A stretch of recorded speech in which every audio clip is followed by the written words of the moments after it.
setelah bibit itu jadi dan siap ditanam, tanahnya itu tidak sesuai dengan tanah yang disediakan, yang sesuai dengan tanah yang di prepare oleh kultur jaringan itu.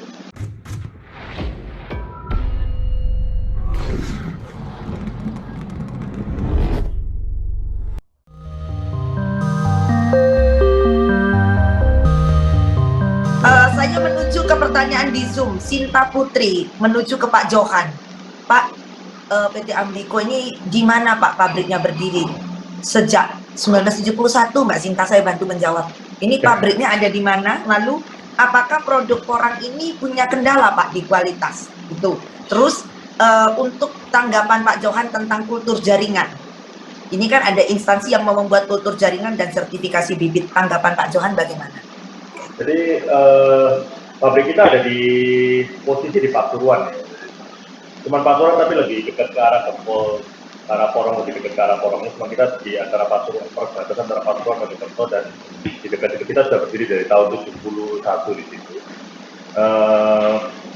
Kalau kendala ya itu yang tadi saya sudah bicara sama Pak William dan lain-lain, banyak orang yang kadang-kadang supply porang yang penting ukurannya besar, berat, tapi tidak ada isi glukomanannya, itu kadang-kadang sering terjadi seperti itu, juga banyak terjadi. Dan jadi perlu ada pembinaan cara penanaman porang yang benar dalam hal itu. Terus kalau mengenai kultur jaringan dan pembibitan ya Bu Citra, tenang gitu ya. Jadi sedikit saya mau beli masukan.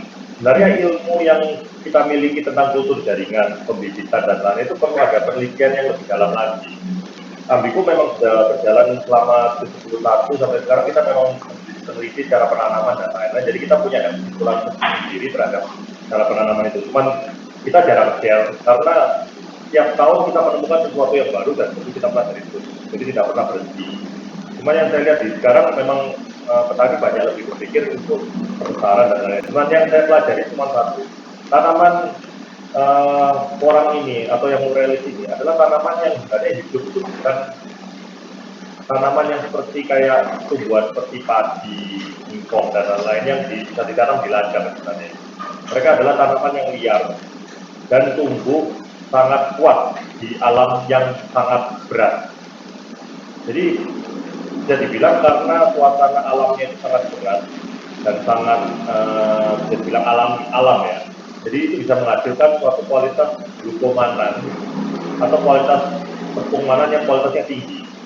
Saya sangat khawatir, saya perlu ada percobaan juga. Saya mau lihat ada beberapa teman-teman dari petani yang kolaborasi dengan Ambiko menanam orangnya di sawah.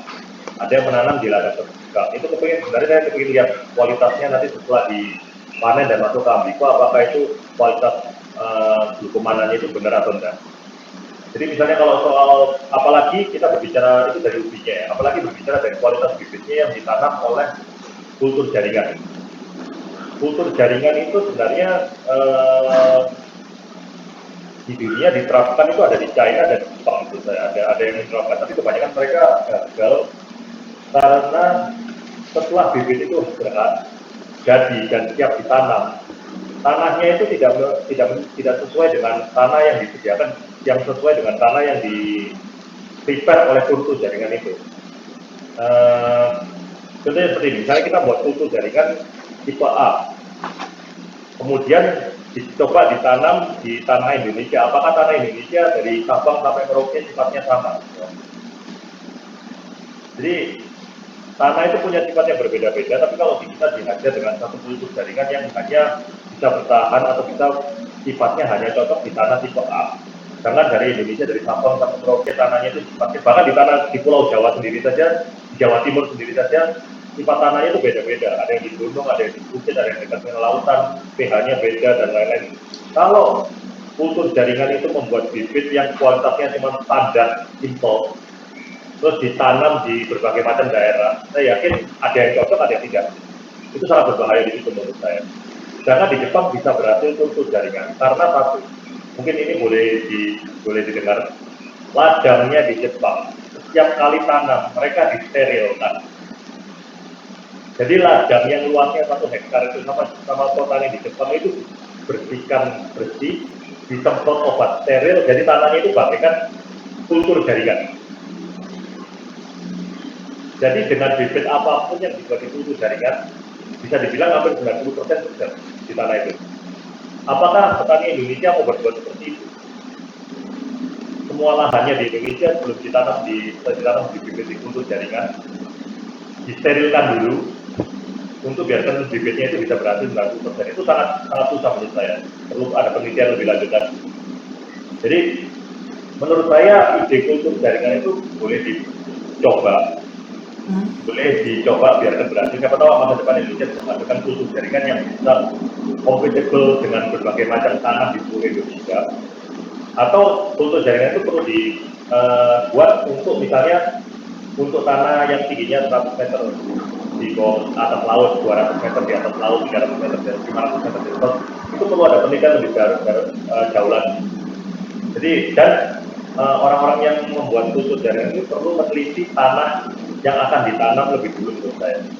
Tidak bisa semudah yang bayangkan gitu. Jadi memang sebaiknya lebih cepat bertanam, ambil bibit dari kakaknya sendiri di daerah itu lebih 80%, 90% lebih bagus. Perlu ada penelitian lebih lanjut intinya ya Pak Johan ya. Oke, ini masih ke Pak Johan dari Yunus. Pak Johan, apakah sudah ada balai benih porang yang melakukan riset dan produksi benih porang unggul Pak di Indonesia sendiri saat ini? Yang baru kerjasama sama Ambiko baru satu organisasi ya, itu yang memang dibina dari awal. Sebenarnya dua sih, satu untuk keperluan sendiri, yang satu kita bina dari awal kira-kira 3 tahun lalu untuk mencoba bibit. Dan ini maaf, saya tidak bisa bilang bahwa ini akan berhasil atau apa.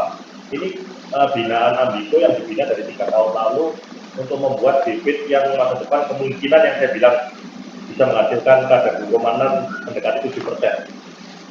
Maaf tadi ada dicap, saya ada silang baca, banyak orang yang salah kaprah kalau dari uji bisa menghasilkan glukomanan 65% itu bukan 65% ya, 6,5 sampai 5%, bukan 65%. Jadi coba kalau dihitung-hitung, jadi dari ubi itu sangat sedikit. Jadi kenapa harga tepung konyaku itu sangat berharga sekali, itu karena memang dari ubi itu hanya bisa menghasilkan di Indonesia maksimal 5%, 4,5 sampai 5%, bukan 50% dan 45%. Jadi itu perlu sedikit penjelasan dari situ. Jadi kalau untuk bibit, Ambiko perlu waktu sekitar 2 tahun lagi untuk membuktikan bahwa bibit unggul itu gimana caranya. Maaf, saya perlu ada penelitian lagi, saya nggak bisa ngomong itu. Cuman yang saya sadar satu, kalau ubi yang selama ini kuat di alam keras, tiba-tiba dibuat di suatu lahan yang sangat dimanjakan. Mungkin bisa dibayangkan nanti hasil ujinya seperti apa. Apakah jadi lebih bagus atau jadi lebih padat? Mungkin glukomanannya banyak, tapi kadar kentalannya jadi lebih enteng. Ya kalau misalnya ini teman-teman kalau makan daging ada yang grass-fed beef atau sapi yang cuma bukan dibungkam untuk jadi daging. Jadi sifatnya beda dari situ menurut saya. Perlu ada penelitian lebih lanjut lagi. Tapi kita Ambiko lebih setuju kalau misalnya ubi itu ditanam secara alami ya. Siap. Oke. Ini saya Oke, kita coba akan kita berkejar dengan waktu ini ya. Ini ada untuk pertanyaan kepada Pak William. Pak William, apakah saya ke Frans Thomas mungkin ya sepertinya. Ada pandangan yang pernah saya dengar bahwa glukomanan berpotensi menggantikan fungsi gelatin untuk tujuan farmasi. Kalau memang pendapat ini benar, maka akan ada pengganti gelatin yang halal. Nah, hal ini menjadikan masa depan porang sangat menjanjikan, terutama Indonesia, penduduk muslim terbesar di dunia. Pandangan Pak William mengenai hal ini gimana, Pak? Baik, jadi kita berbicara hidrokoloid ya. Gelatin sendiri itu merupakan hidrokoloid yang harganya di pasaran itu relatif lebih murah. Sedangkan fungsi gelatin sendiri itu kan banyak digunakan untuk, kalau di industri farmasi itu lebih banyak digunakan untuk kapsul. Ya nggak apa-apa, kalau kita sudah maju, petani Indonesia bisa memproduksi porang dengan harga murah, kita industrinya bisa mengolah, sangat besar kemungkinan kita bisa mereplace gelatin ini. Karena gelatin ini harganya sangat-sangat murah yang ada di pasaran. Kalau kita mau berkompetisi dengan itu, nanti kita dimarahin petani kok pasar harga kok rendah banget gitu loh. Gitu ya Pak Johan ya. Jadi yang kita harapkan semua banyak fungsi daripada konjak sendiri bisa mereplace banyak macam gelatin pun kita bisa replace, tapi kalau kita mereplace dengan sesuatu yang lebih mahal, keunggulan komparatifnya di mana? Gitu. Bisa sih bisa. Semua dalam dunia hidrokoloid itu bisa secara teknis bisa kita compoundkan, kita ubah menjadi sesuai dengan kebutuhannya. Tetapi kembali lagi kalau tidak cost efektif buat apa? Seperti itu pendapat dari saya. Oke, dari Pak Bidang.